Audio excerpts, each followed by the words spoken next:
Достар, қайырлы күн, қалайсыздар? Бүгінгі марафонның 3-ші күніне қош келдіңіздер. Так, кеше біз бірінші күн, екінші күнді переходты үйрендік. Мен сіздердің жұмыстарыңызды көрдім, чаттағы оқыдым, чаттарға жауап бердім сіздерге көбілеріңізге. Сұхбаттастық, жекеге жазыңыздар, сторисқа қойыңыздар. Маған сіздердің жұмыстарыңыз өте қатты ұнады, барлығы керемет, молодцы, жарайсыздар, жұмыстарыңыз жақсы шыққан. Енді бүгін 3-ші сабақта біз 3-ші күні таймлапс өтеміз. Және замедленный бар ғой. Замедленный, ускорен деген жерлері бар. Сол моменттерді мен сіздерге бүгін примерно бір толық деп айтпаймын, бірақ подробно айтып беремін сіздерге. Қалай оны істеу керек, оның техникасы қалай, ол үшін не керек, қандай телефон керек, қандай приложение керек, телефон настройкасы қандай болу керек, соның бәрін сіздерге без проблем қазір айтып беретін боламын, достар. Қараңыздар, замедление деген не вообще ол да? Замедление, ускорение немесе таймлапс. Негізі таймлапстың түрлері өте көп. Таймлапс деген ол таймлапс, мысалы ағылшын тіліне аударғанда екіге бөлінеді, уақыт және лапс деген ол круг деген мағына береді. Круг, яғни ол какой-то бір петля. Бүйтіп айналып тұра беретін петляны айтады. Таймлапстың түрлері өте көп. То есть ол таймлапс бар, motion лапс бар, гиперлапс бар.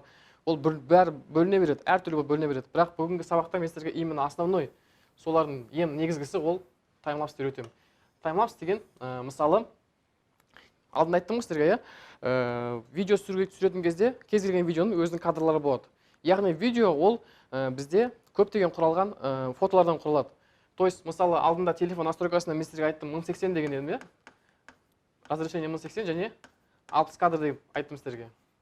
60 кадр деген бұл 1 секундта қанша кадр түсіретінді айтады.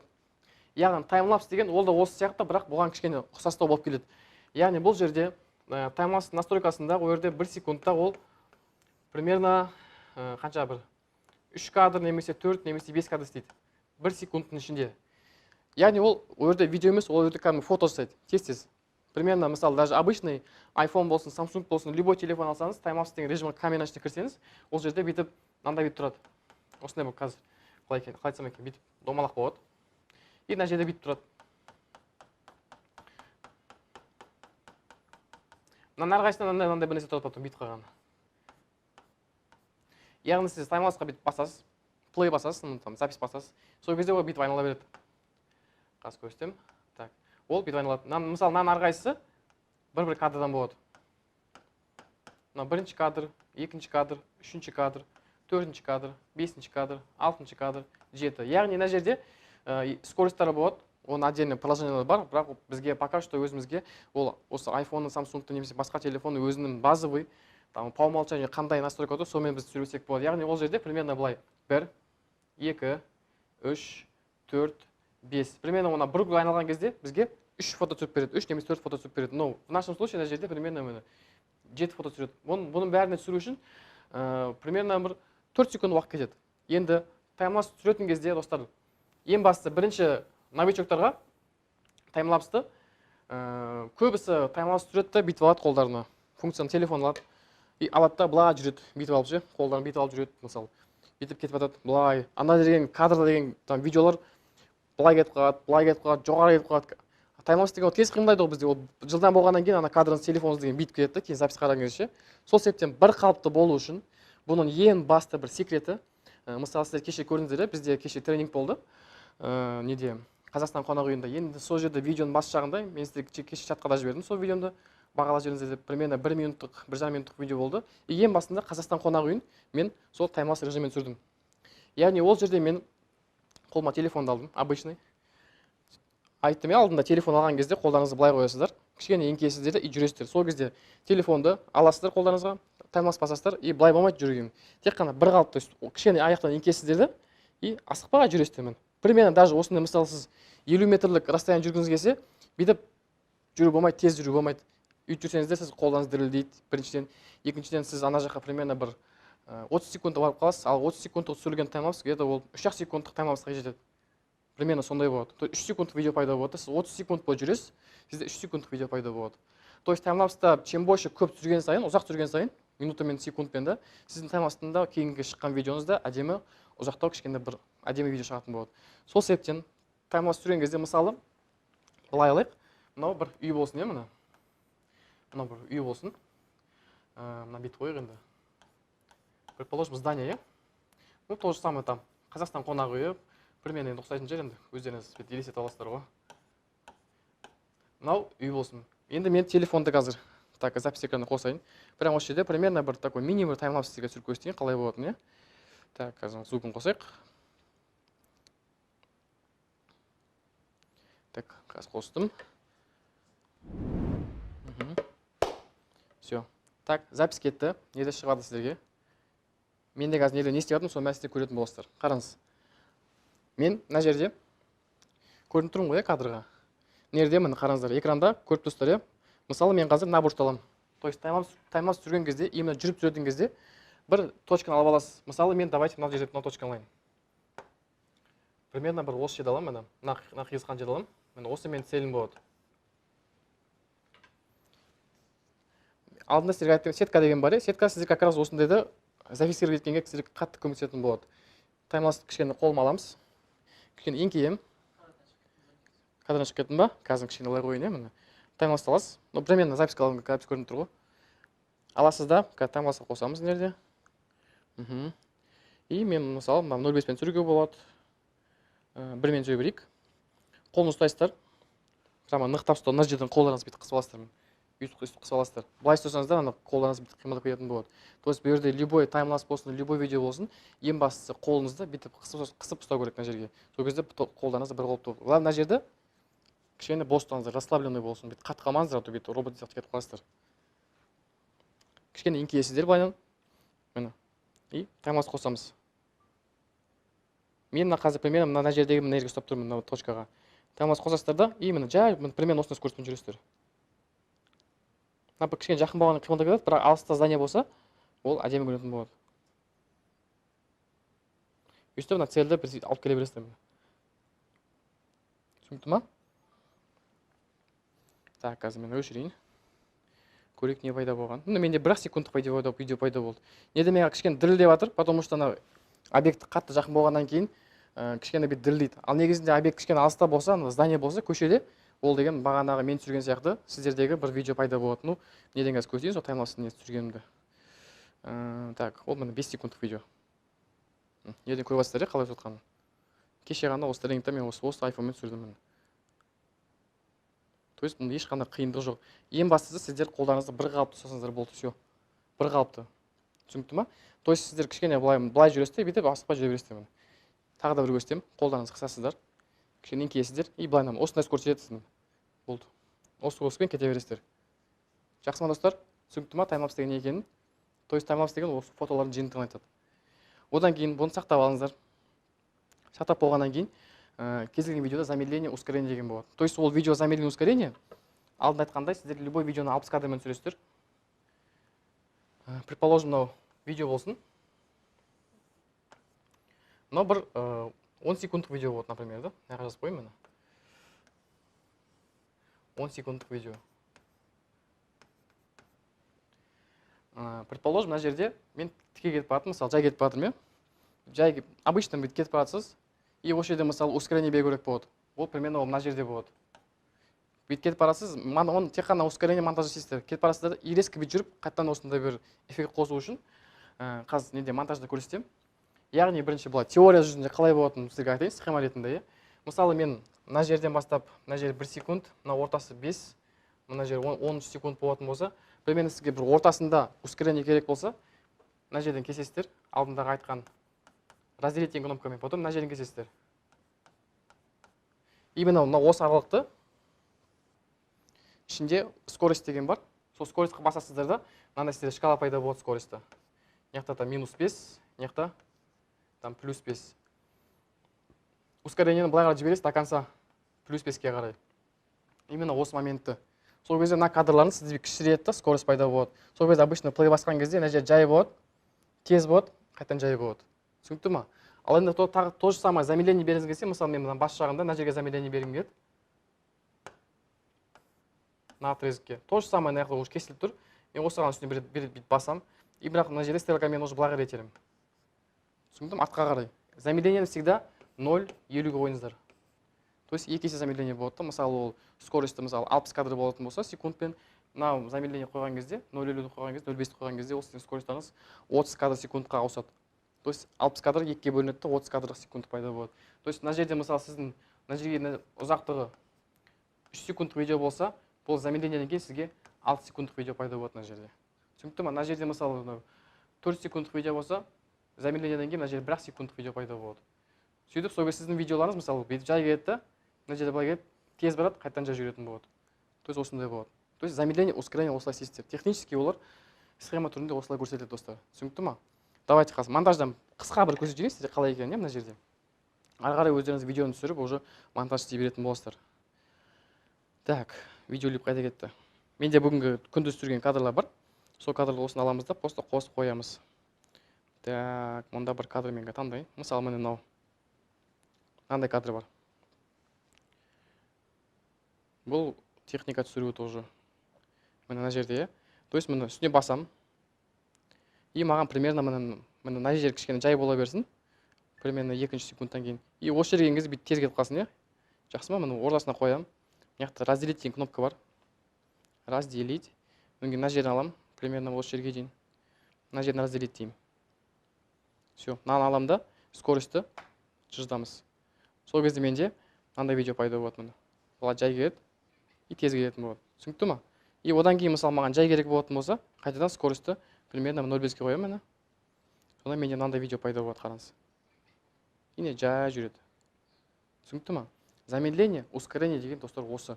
Осыны видеоның ішіне қойсаңыздар, сіздерге реально вот замедленный кадр, ол сіздерге видеоңызға бір объем береді. Объем деген сіздерге бір глубина кадр деген бір специально вообще видео түсіру саласында глубина кадр деген термин бар. Ол туралы біз кейін толық зерттей келе телепорт курсын өтетін боламыз достар. Жақсы ма? Сол глубина кадрды осы именно замедление арқылы сіздер алатын боласыздар. Осы сіздер видеоларыңыз объемды көретін болады. Кішкене сіздер уақытты жай қылған сияқты болады и более көп информация көретін боласыздар сол кадрдан. Түсінікті ма? Енді қараңыз. Көбісі менде кеше чаттарда сұрақ қойып жатыр, жекеге жазып жатыр Инстаграмға. Осы мысалы видеоны түсіріп алды, енді оған музыканы қалай қоямыз? Анау Unfold деген приложение музыканы қалай қоямыз дейді, немесе Story Art'та музыканы қалай қоямыз дейді. Мен сіздерге бірінші сабақта, бірінші күні ол музыканы қалай қоюды специально көрсеткен жоқ. Бірінші сіздер ең басты қолдарыңызды жаттықтырып алсын деп айттым. Енді сіздер мысалы видеоны түсіріп алдыңыздар, обычно видеоны түсірдіңіз, исходник әлі жерде монтаж деген жоқсыз. Енді сіздер ол мысалы кешегі неге қойылыңыз салсаңыздар болады. Unfoldқа салсаңыздар болады, бірақ Unfoldқа салмастан бұрын сіздер біріншіден видеолипта немесе иншотта монтаж істеп алыңыздар. Жақсы ма? И ол жерге музыканы қойыңыздар. Музыканы қоятын кезде мысалы сіздерге мен музыканы қалай іздеймін? Мен басында негізінде ВКонтактеден іздейтін, бірақ ВКонтактеде таба алмағаннан кейін мен көптеген видеоны ютубтан көремін. Сол жерден маған идея аламын, сол жерден шабыт аламын да. Сол себептен мысалы сіздерге бір какой-то бір тематикаға музыка керек болатын болса, бір лайфхак бар, мынандай бір сайт бар. artlist.io деген. Осы сайттың ішіне кірсеңіздер, мына жерде полностью любой тематикаға музыкалар бар. Мен қазір жеріне сізге кіріп көрсетемін. Так.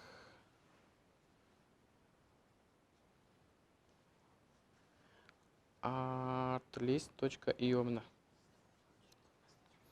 Так, көрдіңіздер ма? Мына жерде мына жоғары жағына бассаңыздар, мына жерге мына. Сол жақ жоғары бөлігіне бассаңыздар, 3 сызғышаға.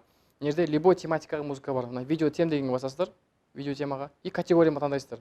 Любой бизнес, таймлапс, education деген жаңа бір сабаққа арналған, weddings деген мысалы свадьбаға, тойларға арналған музыка, спорт, фитнес бар, building city жаңағындай стройкаға арналған, бір қалаларды түсіруге арналған, lifestyle, travel деген бар, влог бар, food, там night life, там түнгі қаланы түсіруге арналған, то есть любой музыканы осы жерден аласыздар. Бұл жерден қалай аламыз? Мысалы, бұл жерден алу үшін просто play басасыздар. Бір музыка ойнайды осы жерде. Бұл музыканы алу үшін бәрін просто запись экранмен алсаңыздар болады. Мен бұл музыкалар негізінде платный, бірақ мен бұларды просто запись экран істеп аламын. Запись экран істеп болғаннан кейін барып видеолипқа кіремін да, сол жерден просто музыкамен видеоны адрет етемін. И сол жерде менде уже дайын аудио файл пайда болады. Бұл бірінші способ. То есть кішкене бұл күрделілеу, но бірақ сіздерге оригинал музыканы алсаңыз, жақсы качественный музыка алсаңыз. Екінші способ, просто ютубқа жазам музыка для видео деймін. Мысалы маған кешегі тренингке музыканы қалай таптым. жаздым ютубқа, поисковикке просто эпичный дедім дейді. Эпика деген, эпик деген екен білесіздер ғой мені? Эпичная музыка. Эпичная музыка для видео деп жаздым. И сол кезде маған көптеген сілтемелер шықты. И примерно ең үстінен тұрған ол самый топовый, самый популярный музыкаларды қояды. ютубта поисковикте көрсеңіздер. Сол жерде ең бірінші ссылкаға кірдім. И маған сол кешегі тренингтағы видеоны сол музыка ұнап қалды. Мен просто оны алдым да. Мына Лайбот деген телеграмда бот бар. Осыған бұл ссылкасын қоясыздар. И ол сізге бірден аудио версиясын жібереді. Все. Аудио версиясы дайын болғаннан кейін алдыңғы сабақта көрсеттім. Телеграмнан қалай видеолипқа немесе иншотқа көшіру керек екенін. Ешқандай қиындық жоқ. То есть мен осындай екі тәсілмен музыкаларымды таңдаймын достар. Түсінікті ма? Осымен музыка туралы теманы біз жабайық енді. Келесі монтажға арналған айттым ғой сізге 5 приложение беремін дедім, которые мен өзім қолданатын. Яғни ол жерде жаңағыдай айттым, видеолип,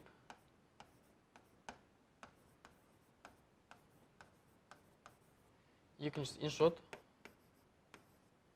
самый популярный, KineMaster. KineMaster өте мықты приложение, бұл полупрофессиональный приложение, примерно видеолип сияқты. Бұл приложениені толыққанды біз сіздермен телепорт курсында мен сіздерге осымен эффектілерді қалай істеуді көрсетемін. Менде телепорт курсында 5 бонус сабақ бар. То есть как сделать эффект полета, как сделать эффект скорости, как сделать эффект перемещения, как сделать там эффект там замедление времени деген сияқты. Сонда менде бонус сабақтар болады. Оның барлығы именно осы KineMasterмен көрсететін боламын. Без проблем. То есть бұлар андай эффектіге қолданғанға мықты приложение. Түсінікті ма? Одан кейін жаңа Unfold, кеше айтқан. То есть Unfold. Так, Unfold и Story Art.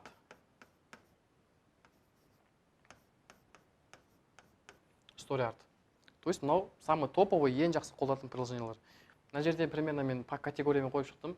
Видеолип ішіндегі осылардың ішінде ең самый удобный, самый несі анандай. Интерфейсте кішкене түсініктілеуді. InShot бұл Android-қа да iOS-қа да болады. Потом менен сұрап жатыр, Android-қа да маған там запись экранынан көрсетесіз бе дейді. Достар, қараңыздар. Бұл жерде приложениеге қатып қалған ештеңе жоқ. Түсінікті ма? Приложенияның барлығында ішінде кесуді, музыканы қою, ортасынан кесу, қысқарту, барлығында функциясы бірдей. Ешқандай айырмашылығы жоқ. Яғни бәрінде просто осындай бір видео тұрады, дорожка тұрады. Мына жағында стрелка болады. Басасыздар, кесесіздер. Басасыздар, кесесіздер. Разделить үшін просто ортасына апарасыздар, қай жері керек, соны кесесіздер. Болды. Сіздерге ең бастысы қазір бастапқыда қатты эффект қоюдың керек емес. Ол сіздердің видеоларыңызда андай бір дешево көрсететін болады. Эффектілерді толтырып тастаңыздар, приложение переходтар мен приложениедағы тұрған эффектілерді қоссаңыздар, сіздердің видеоларыңыз дешево көрінетін болады. Ол видеоны любой там бірінші кастан баласы істей алады. Так что сіздердің видеоларыңыз обычный школьниктердің видеосына айырмашылық болу үшін, түсінікті ма? Бірінші кастардың баласы там, даже мен 4 жастағы балам ол эффект алып, переход ортасына қойып, приложениеда видео шығарылады.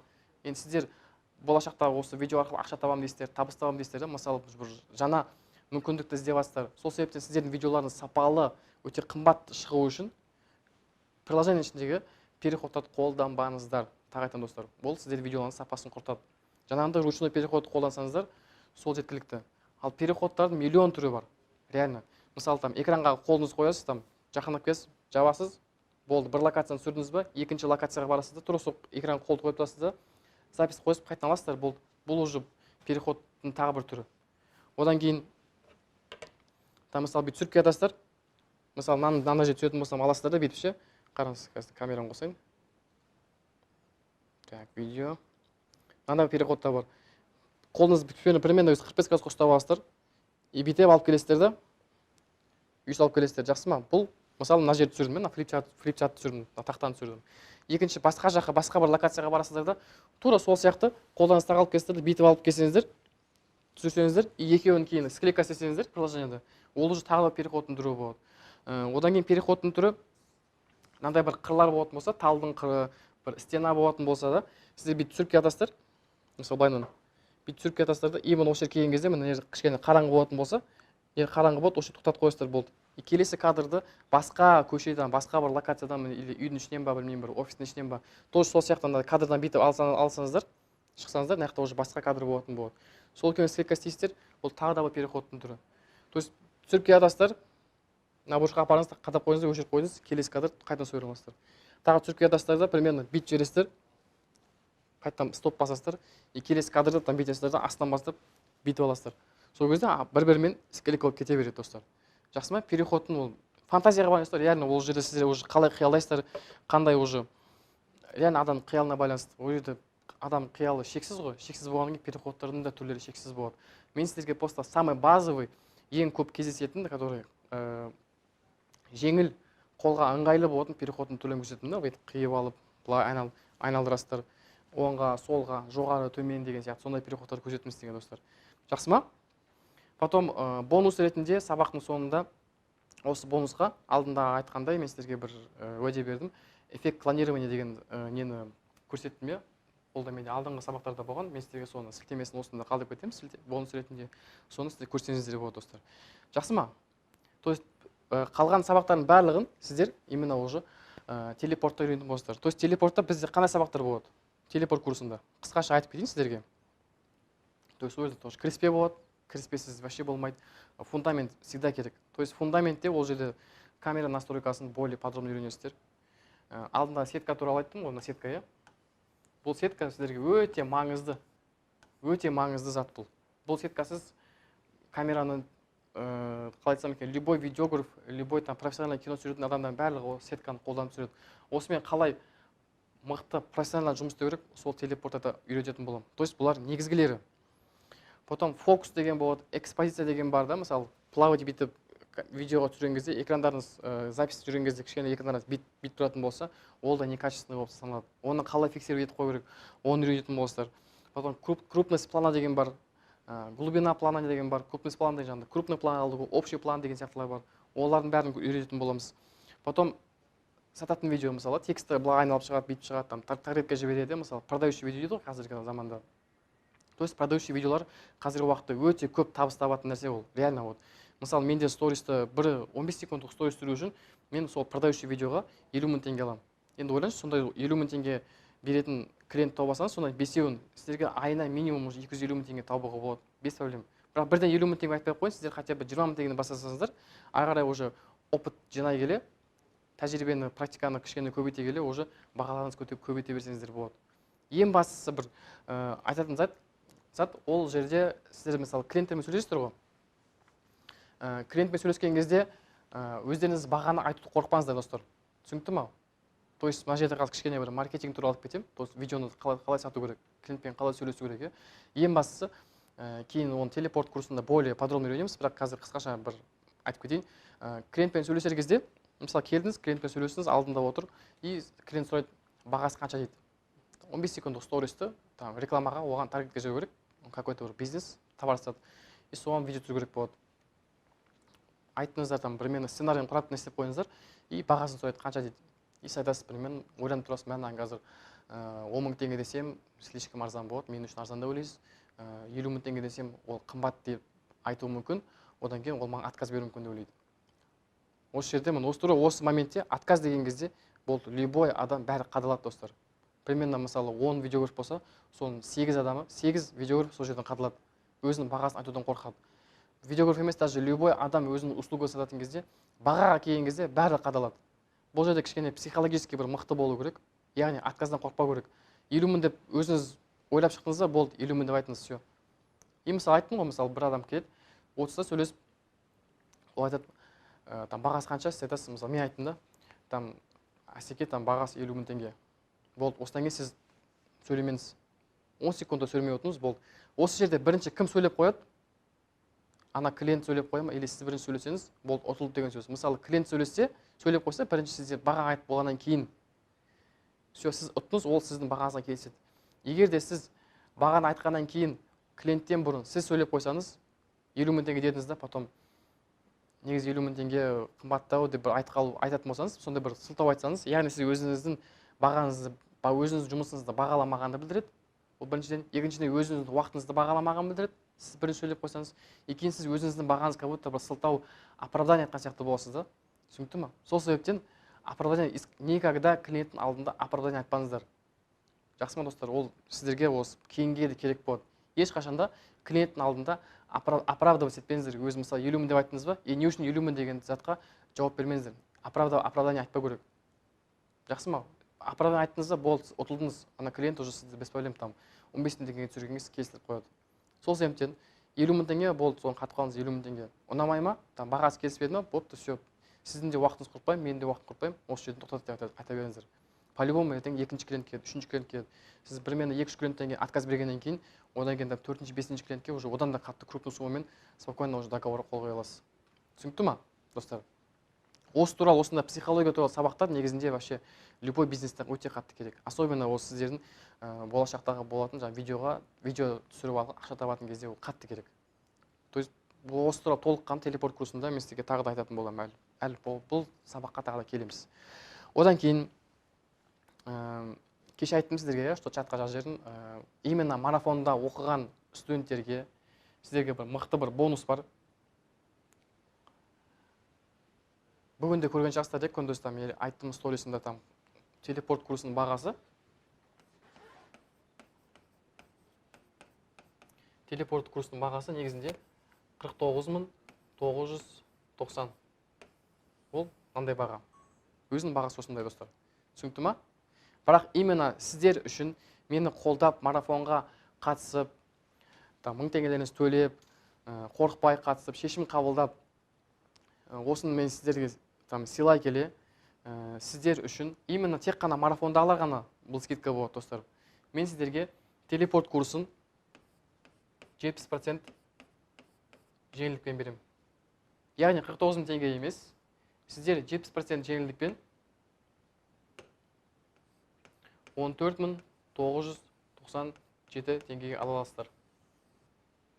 Түсінікті ма? Бұл тек қана марафондағы студенттерге ғана.